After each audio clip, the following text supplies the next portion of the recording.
Ladies and gentlemen, we apologise for our appearance and hope we don't make you feel underdressed. We are here today to talk about the audio-visual experiment known as Superbrothers Sword and Sworcery EP. Ready? Then let's begin. It may have been released in 2011, but it's a game that continues to intrigue me well over a decade later. It was one of the very first games I ever played on the brand new iPad form factor. You play as Scythian, a mysterious female warrior from a distant land on a woeful errand to do who knows what. Indeed, so much of the backstory is left unexplained. Who is the deathless spectre known as the Gogolithic Mass? And why does he seem so grumpy about people touching his book? What are these weird space baby things? What is the Megatome, really? And where did it come from? And who on earth is this giant head statue meant to remind you of? But there's one character in the game, easily underestimated, who knows a lot more than he is letting on. The wood-cutting woodsman known as Logfella.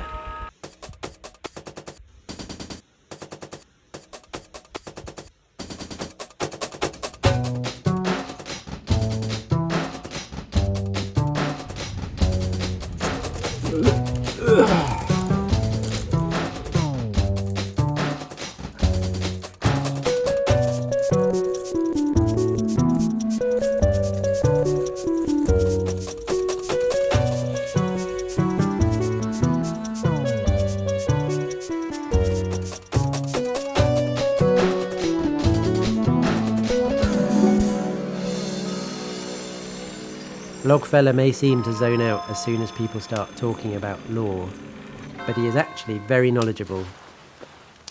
The key is to find him at the right moment in the game. It has to be in Act 3, after you've tamed the Golden Trigon, and after you've activated the first skyward beam in the Trigon Grove. You also need to have talked to all of the ghosts on the path up to the perilous precipice, including Andre the Giant and the Cheating Cheetah. Then, and only then, when you speak to Logfella, he reveals this fascinating information. The woodsman knew about the Gogolithic Mass, the deathless spectre who lurked in the darkness beneath Mingi Tor. Logfella spoke of the whirling infinite beyond our comprehension, whence came the Megatome in the dimly remembered Age of Stone. He spoke of a race of immortal space beings who sparked in mankind a rudimentary form of linguistic thought transmission. These immortals blessed mankind with the capacity for civilization and thus doomed them to an eventual, inevitable extinction.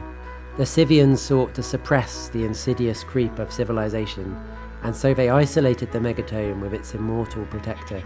The immortal has lingered in the darkness ever since, deteriorating to become a deathless spectre known as the Gogolithic Mass. The woodsman probably would have kept going and going with this nonsense if we hadn't respectfully stopped him. It's all rather vague, but it's probably fair to assume that the immortal space beings are one and the same as the Sylvan Sprites. Jim Guthrie's soundtrack album seems to identify them as space babies. The implication is that they were the ones who brought with them the Megatome, sparking the capacity for civilization. The game seems to take a fairly dim view on civilization generally, and social media in particular. Logfella then explains that it was the Scythians, the race from whom the player character originates, who built the cavernous caves beneath Mingi Tor and shut the Megatome away, protected by the Gogolithic Mass to prevent its creeping influence. But who was the Gogolithic Mass originally, before its deterioration through the ages?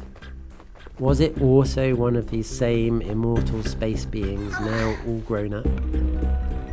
The likelihood of there being two separate immortal races of space beings seems remote.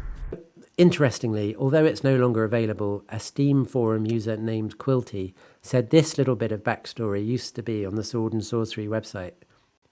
The name Gogolithic Mass is a deliberate misspelling of the Glagolithic Mass, by the Czech composer Janáček.